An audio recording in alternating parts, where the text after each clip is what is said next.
My name is Nadine Khalil. I'm an art critic and a curator based in Dubai, originally from Lebanon. And I am joined with the wonderful Sara Naim, who is an artist I've known for over a decade, actually, we figured out. And who is actually, this is her solo show at the Third Line. And we are going to start by discussing language, which is the title of this show, from the perspective of language. I would like to start by asking Sara how a work or an idea first takes root in your body. And I'm asking this because as a writer, obviously it's a different craft, but whenever I come up with the idea of a story or a book of poems that I want to write, I usually begin with a title. And so it's very cerebral for me, and then it becomes an obsession that I need to write down. But I've always wondered about artists, like how do works begin? So for me, especially with this series, I have a massive database of images pertaining to the ideas of boundary.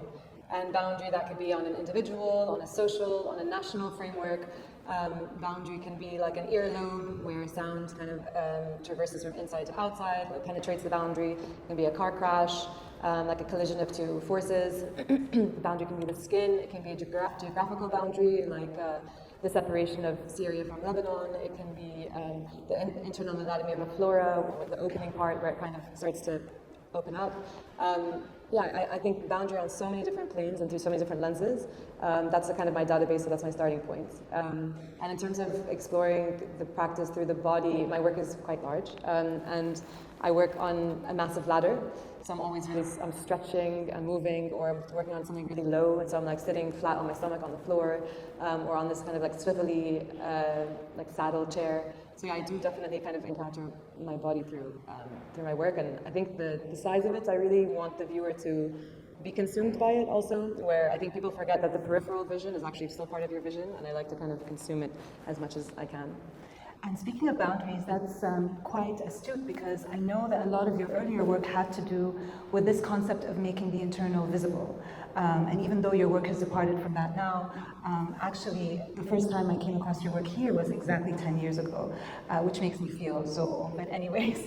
And that was upstairs. It was in the old Third Line Gallery, the old position, and it was an exhibition called When Heartstrings Collapse. And it was quite visceral, like there were a lot of cables, large sculptures. Can you tell us more about that body of work? Yeah, so heartstrings was actually a word I used because initially it was used in like the 15th century, where they believed that the heart was kind of held up by tendons and nerves, almost like a little thread kind of keeping the heart in place. And Plato believed that emotions were actually stored in the heart, and that you have like the intensification of the heart was from the heart's heat actually kind of literally heating up. And then he came up with these terms like surrounded by the warmth of love, or the cool disdain, or the heated heart. And so these kind of terms that kind of gesture towards the internal, but something like manifesting itself externally. And so it started to make me look at the skin as this kind of threshold or a surface that is kind of transparent, and kind of things can go from kind of inside to outside more fluidly than we kind of anticipate or kind of assume them to do. You know, I recently learned that heartbreak actually can cause scars and alter the shape of the heart. And you know, so this is not just a word that we use for an emotional condition. It's also very much physical. It translates into actual physical condition with first neural scars, and then if things persist, it can actually tear at the heart. And I learned this because a very dear friend of mine has a heart condition, and she learned that, you know, there comes a point where scar tissue can be too much in the heart. So there's so much that we can't really see that's happening inside us. And I'm also wondering on this level, like, what are the tools that you're using to investigate these internal manifestations? Yeah, so I've looked with that series in Heartstrings Collapse, I was working with a scanning electron microscope. And actually, as I was kind of imaging the rendering too quickly, glitches started to form, initially as an accident. Then I started to realize that if I provoked it, it was a way for me to talk about this kind of internal manifestation externalizing itself, almost like the technology is like malfunctioning, but it's still delivering some kind of almost like strange information. And yeah, so I've used the transmission electron microscope, also a light microscope, and then also like expired Polaroid film and various mediums that kind of can help you see a lot closer, but then also ones that abstract a bit more. And what do you think drew you towards more scientific ways of looking at the image or scientific perspectives? Yeah, so I wasn't great at science in high school, and then I realized that I really actually enjoy it when I went to art school, and this is almost like a bit of an FU to school in the sense that I think it's sometimes the way that things are taught as opposed to the actual subject matter, and I think when we can kind of prove something metaphysical in a scientific way, it validates it to those that need scientific understanding or scientific clarity. So if anyone kind of needs evidence of the illusion of boundary, then I'll look at boundary on a cellular scale, like the skin, and you can see that it looks like an extraterrestrial landscape or a lunar landscape. And I think playing with dialectics of scale in a kind of more of a scientific lens, you can make your point a bit more clear. But doesn't that alienate you from the work in some way, taking this perspective? Do you feel alienated from the work that you produce? No, not at all. I feel sentimental about the work that I produce. And so where does desire enter your work? I don't, I try to not have desire into my work actually, because I connect to the Buddhist philosophy that both craving and aversion lead to misery. And actually even a step further into that where like they believe in non-dualism, which argues that, you know, there's not, polarity is not kind of opposites, it's actually this kind of more harmoniously divided tension between two sides. For example, like the yin-yang symbol describes that. So I try to kind of use that again to talk about boundary. I employ, I think, like non-dualism in my way of thinking and in my way of materializing. I mean, that's quite interesting, because looking at your work here today, I mean, it's something also to do with the color palette. There's this serenity, even though there's so much going on, like the frames within the frames, and some references here, you know, are either like there's a visceral aspect of going inside your body, or some more violent imagery that I can see that probably came from social media as well.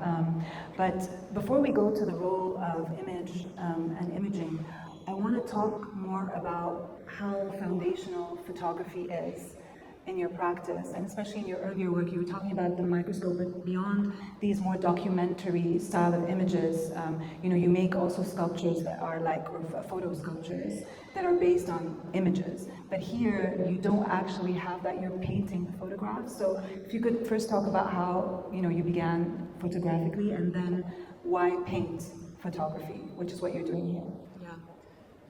So I think when I first discovered photography in high school, it was like a crush. Like it literally felt like I was falling in love with a boy, and I couldn't stop thinking about it. And that's inevitably what I ended up studying for my undergrad. But there's this, I don't know if she's a philosopher or but this woman called Sara Walker, who talks about how at the beginning of time, the world had no sight, the universe had no sight, nothing could see. And then the invention of photoreceptors came, which developed into multicellular, and then the multicellular developed into multicellular eyes, and then humans invented even better eyes, like the telescope and the microscope, to see deeper into the universe, into smaller scales. And then, you know, for the first time, like, we're able to kind of actually perceive or see the world around us, and then further into that, we can question what we're seeing, and we can kind of like dig deeper into what we're seeing.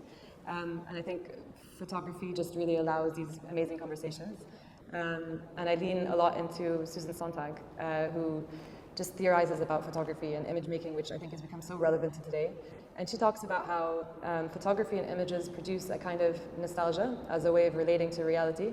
And nostalgia kind of creates this emotional distance where we are replacing documentation with participation and ethics with aesthetics. So, you know, I always used to say, like, with what's going on in the world now, that the least I can do is to share this post. But in her argument, it's actually that's not really participating. That's just that's documenting, and it creates a false sense of participating. And so, yeah, I think like the conversations around image making and images are becoming just very interesting, especially with AI and technologies now. Yeah, I mean, there's a lot to say about the maximalism of what we see today, right? I mean, we can almost access almost every image. The other day I thought I had lost my wallet, and I went to different stores. I could see CCTVs. Like, you know, it's crazy to see yourself through another screen, and like almost every store here has that surveillance requirement. But beyond that, we also, I mean, it's also about the suffering of others, right? When you see so much of what we're exposed to now in the media, I mean, our mirror neurons are really registering that. And so on one level, we're distant from it, but on the other level, there is this collective empathy that grows out of it. But, to take a more cynical turn, I also know a wonderful philosopher called Rohit Goel, and he always says, that a lot of this kind of pursuit of imagery of what's going on around us is something along the lines of feeling good about feeling bad. And I always think about that, in terms of how we actually want to feel through an image. But I'm digressing a bit. I actually didn't answer your question. I just remembered. Because you asked me why I painted it. Oh yeah, why you painted the collecting photos, images. So I think that, the photographer who's photographing the image is taking it from his subjective lens, isolating all the other things that were going around it and creating a context for it. And then I'm painting that, again, mediating it into my language. And then the viewer is interpreting that and again, mediating it through their own language. And so it's kind of, I think this layer is the same, reflects the kind of distance I think that we're having with the things that we're witnessing. The mediation of the mediation. But staying with the image, I want to also move into affect, because the images that you're painting here are not just about what we see, let's say the inside of a mouth over there. But they're a lot about affect through tonality. And I'm really interested in the beautiful color gradients that soothe me personally. When I look at it, I think about my Mac desktop that changes color during the day, and as sunset comes, it becomes more orange. But I also think about nature and the natural landscape with these colors. So there's something that's in between the two, as you said, also the natural today is mediated, right? We see an image of the sunset and we think it is the sunset. So can you speak more about affect and color in your work? So the background is actually, you're right, from Apple desktop saver options. And that is because it was a nod to Donald Hoffman, who's a neuropsychologist that I really adore. He talks about, essentially he does these experiments in his lab. It's not a wet lab, it's they create these artificial digital simulations, and they have these digital organisms, some that are governed by fitness, so survival, and there are some organisms that are governed by seeing all of reality as it is. And the ones that survive are the ones that are governed by fitness, and the ones that die off or go extinct are the ones that see all of reality. So he's essentially arguing that evolution doesn't care about, prioritizes us having kids as opposed to seeing all of reality as it is. And so he says that evolution has given us this, bear with me, this user interface that hides reality but guides behavior. And he kind of compares it to a computer. In order for us to write an email, if we had to deal with the diodes and the resistors and the megapixels and the infrastructure of the computer, we wouldn't be able to write an email.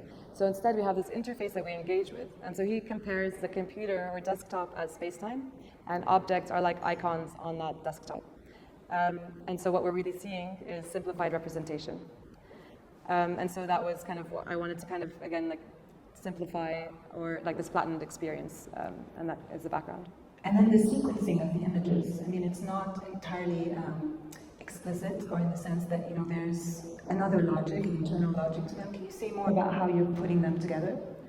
Yeah, so I wanted them to be kind of held together by nuance, where the viewer is actively participating and kind of piecing these threads together. And that leans into Immanuel Kant and his idea that the subject creates the object, and the object conforms to actually the subject's assumption of itself. So essentially, we are always creating meaning onto things as opposed to objects inherently having their own meaning. So there are kind of images that they're all tied together by boundary, ideas of boundary. And that can be on a kind of social codes, like inclusion and exclusion. It could be anatomy, and it's also like a gesture for the viewer to look a bit deeper and to kind of dig through beneath the surface. You have geological boundaries. You have physical boundaries. You have the skin. You have eruption. You have boundaries on many different scales. So we started this talk by talking about languages, and we moved, from languages of the body to what the image says, how the image speaks. I want to go back to language as material, and this might not be the most, well-known of your works, but you have some video performative works where you're working with the Arabic language, and we can go into why that is in a bit. But I would like to first start with one of your video works, 2013-14, which was produced after the Arab Spring, كل شيء عم يتكسر من جديد. And if you could say more about that, leading up to the video that I would invite everyone to spend some time with here.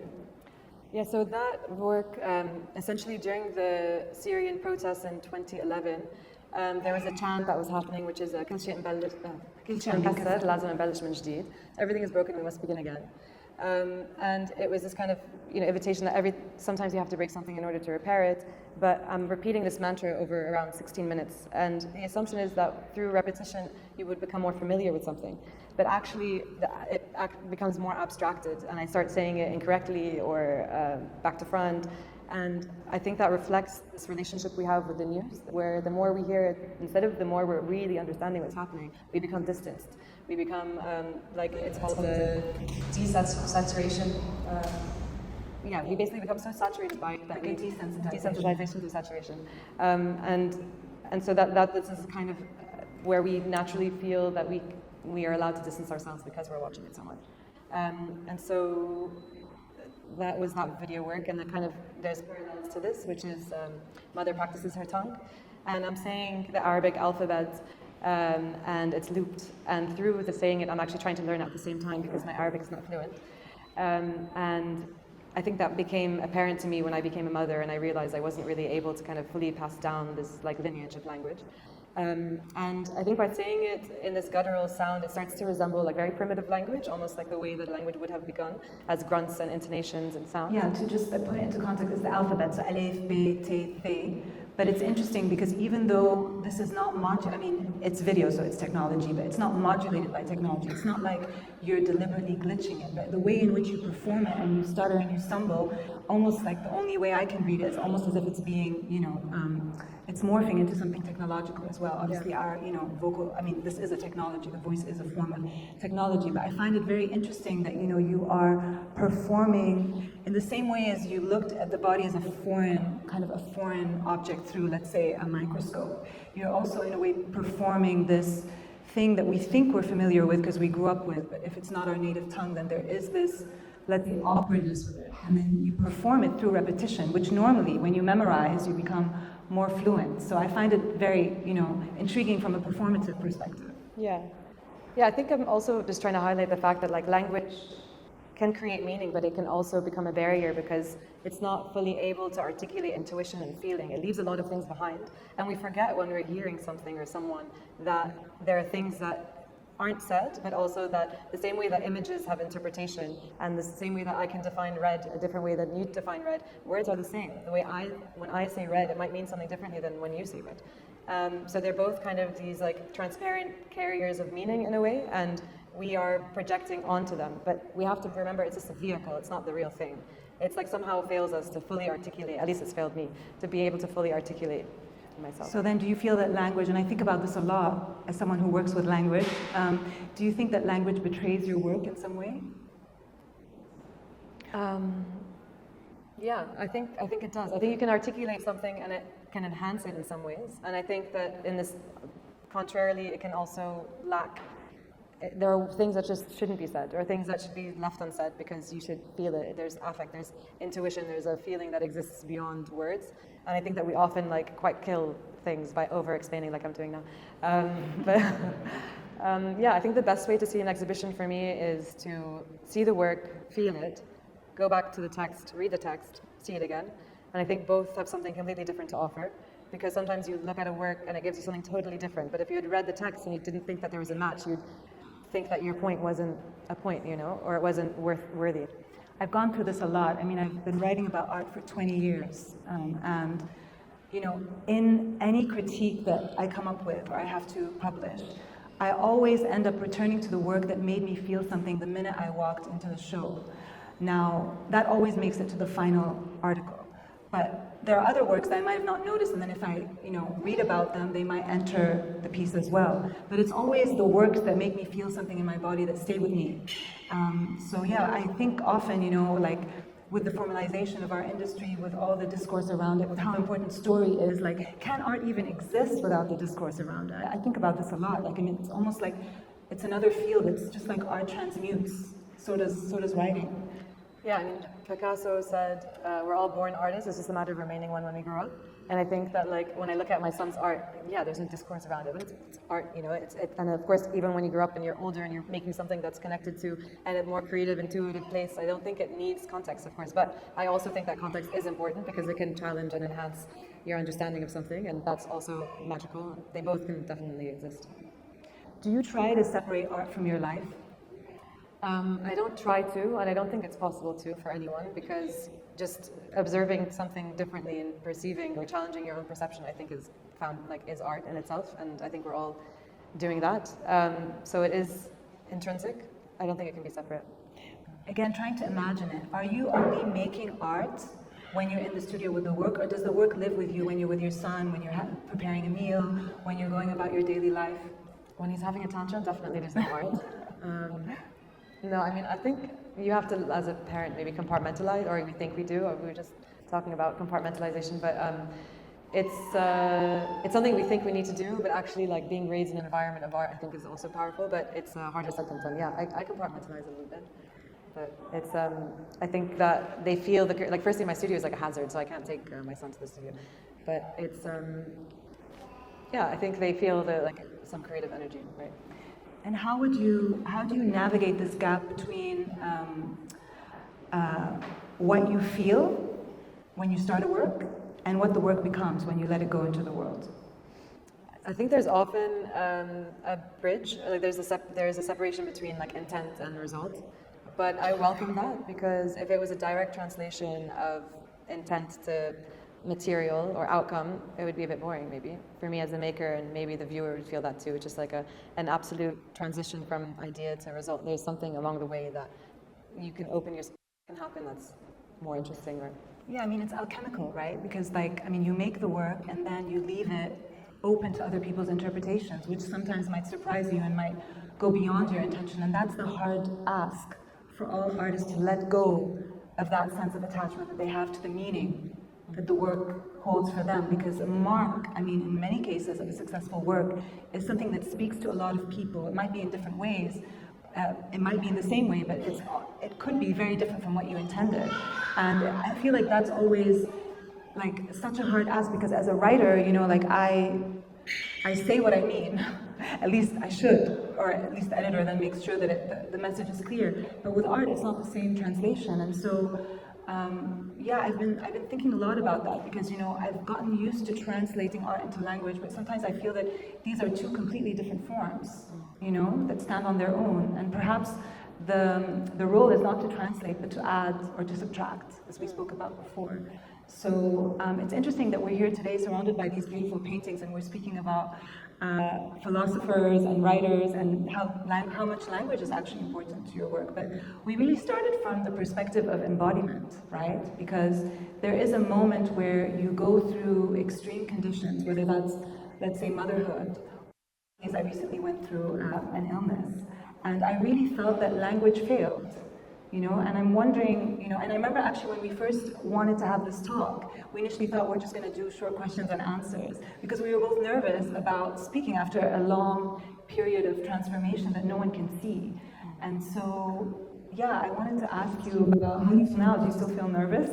no, actually, somehow I'm quite comfortable. I'm not looking. But yeah, it's true. You know, I had a show here as I was pregnant. And then I don't think I've had like a big public talk, and it's interesting how the body changes and the mind changes, and you kind of focus on what's important. And for me, that's like a delivery of meaning, of a message. And so everything else kind of doesn't really matter in the same way as before. I don't know if that's motherhood that changes, or talking about language helps you articulate it. And then also realizing that we abstract it anyway through how we hear it, like the same way that we're talking about words and images. We are abstracting what we hear and what we see and incorporating it into our own preconceived notions and ideas of that subject. And yeah, I think it's like a collaboration. I see it more as a collaboration than like me talking at. And I'm wondering, do you ever, speaking of meaning and knowing, do you ever feel that the artwork might know more than you do? Yeah, definitely. I think when you're working when you're in a creative space, it's almost like, as corny as it sounds, almost like a portal. You're working outside of your own kind of constructs, and then again the viewer is reaching almost like a frequency, like they're also in a creative space when they're observing, and so it's doing something outside of this kind of space-time construct. I mean, I don't know. I think it's charged in a way that is it's operating in a different language, in a different space. Yeah, I think this whole talk, by the way, with language, we're not talking about literally just syntax or words. coded meaning, which is symbols, and these are all kind of symbols. Yeah, that's why, I mean, during this whole process where I was not well and it affected my brain, and my brain is what I use to whip up words and explain things and just be in the world, I was really influenced by an art critic and many other art critics who kind of left the art world, was having some fantasies of that, but then got pulled back in. But this one was called Carla Lonzi. She's an Italian art critic. She was quite feminist, and she was looking at language from a non-patriarchal point of view as these inherited structures that cannot in any way account for our lived and embodied experiences, which made me feel better when I felt I couldn't anymore. I didn't have the mastery that I had before. It was more of a struggle. And there's this quote that really stays with me, which I would like to close our chat with. She says, "The moment must surely come when we will succeed in writing outside the language that has been given to us." And she really strived to do this. She did a wonderful book where she had a series of interviews with many artists, and instead of asking them about the artwork, she really asked them about their life. We tried to do this, though we had to go back to the work at some point, but I really felt that actually was an important, entry point to the work, because we sometimes forget that, in creating all this discourse around the object, we forget about all the other things that actually gravitate around it and add meaning to it in a different way, of course, but they are a lens through which to look at the work. And I would love to invite the audience to ask whatever comes to their mind. It doesn't have to be about the artwork, it could be about how old Sara's son is. For example, I've never seen her paintings before. This is the first time I see her painting. So I would love to open it up to, or maybe your gym practice or anything. I'd love to open it up to any question at all from the audience. So my mom, growing up, she was a painter, oil painter. And so I did it when I was pretty young, but then I stopped basically at 18 and haven't until this series. So even then, so it was a very long pause. And I don't find mediums, it's a delivery to say something. So for me, I'm a bit of a medium monkey. Like I really enjoy kind of playing around and, whether it's resin or sculptural photographs or video. And for me, oil painting was just a medium, or is a medium to communicate what I want to say and what I want to do. And I think by painting images, it does something really interesting because, it's that like mediation. I think we've talked about that, right? Where it's like, so many different perspectives, and it's moving through the photographer to me, to the viewer. And I think painting, it has this interesting layer to it that's like that cliche blank canvas, it really is. And I find that just very invigorating. But oil painting itself is it's delicious. Yeah, I'm still, still relatively early days, but yeah, it's really fun. I love that adjective. We have one more question here. Delicious. Actually, no, I work very much alone. I'm alone physically in the studio, and mentally I try to be clear. I listen to podcasts all day, a philosophy podcast specifically, but I do just try and listen as opposed to think. Like thinking is something. I think thinking is a bit of a waste of time in the sense that, I try to meditate, but of course, I think philosophy is a way of just questioning what you see, and that's exactly what my work is doing. So I involve myself in that. That's a great question. I think they're equally playful. That's something I learned through having a kid, and maybe this is where my work changed a bit, where it became, before it was colorful, and I don't know if there's a strong association between color and play, but I think, my work became a bit more playful after having kids, because you have to engage with them and connect to your kind of, again, cliche inner child, but you really do, because that's their language. And I think you can say a lot within play, and when I'm in the studio, I really feel like I'm having a blast, I'm having fun, and maybe that translates a bit, but yeah. I saw playfulness before as well. Yeah. Okay, I'll try and unpick that, thank you. So my starting point was actually body tattoos, even though I don't have that many, but I really enjoy looking at other people's arms with tattoos, because you feel like you can understand their ideologies. Kind of marking themselves with a symbol that helps them tune into the thing that it represents. And even ancient practices of symbols were understood to help manifest into a state of being, or into that specific state of being. And so I wanted to kind of treat the canvases as like tattoos, or as skin, where the images are like tattoos on the skin. And yeah, I think that when we understand the illusion of boundary on a micro scale, we can kind of understand it on a macro scale, in the sense that, going down to that, 20,000 times magnified, and you see that a cell resembles a kind of or something that's like bigger than it is, or to kind of complicate that scale, we're able to talk about about the shift in perception. And that's also clear, I think, with understanding boundary. Like you're talking about abstraction also, and like more of a realistic. So with this as a backdrop to the Yasmin, it's actually the aerial view of Syria and of Syria and Lebanon. But as I was painting it from like a Google screen grab of that border, I went a bit rogue, and it became abstract, like through the making of this land, because I think that that's exactly what it is. It should be blurred. The geographical line should be blurred, and so. You know, whenever we would drive between Damascus and Beirut, and you're crossing, and it's exact same land. The territory, it's the same. You know, the way that the mountains form, the color of the sand, and the cliff. You know, it's the vegetation. It's the same. And so that's something I'm trying to kind of portray. Yeah, kind of blurring of something abstract and something. Yeah, it's me too. I don't know if I answered your question. Interesting question. No, we never covered it. How is oil thing? It's interesting because I always thought about it in reverse. You know, it's like a lead up to it, but then potentially more image-like. I think like the way I'm thinking more is I'm leading more into thinkers in images, like philosophers on image, and like Roland Barthes and Susan Sontag, and I think it's so applicable to today, and I think it starts to become the way in which we engage with reality, and we forget that that's just the simplified representation. It's not the real thing. And she would argue that every time you take an image, you're killing it at the same time because it's actually documenting something that you didn't even witness to begin with.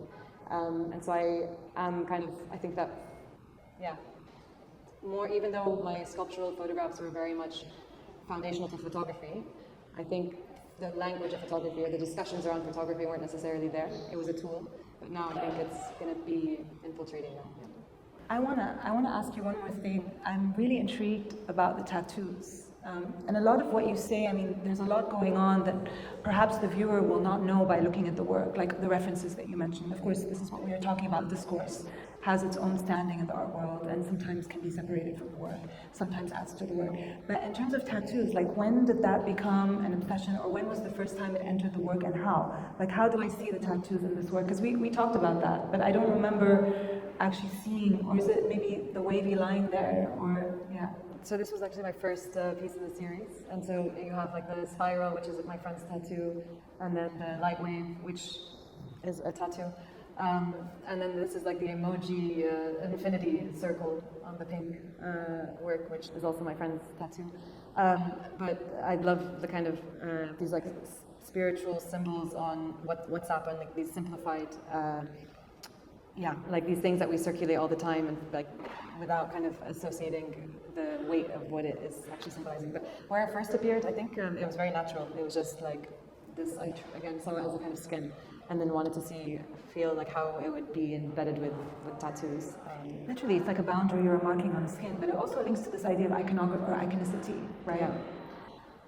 Yeah, so I was thinking about symbols at the time, and I find it interesting the way that, like in iconoclasm, you're kind of affirming that this thing was worthy enough to be destroyed, and so its value or its symbolic weight is constructed by the very deconstruction of that thing.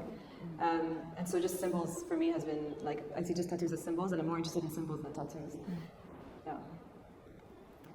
Great, thank you.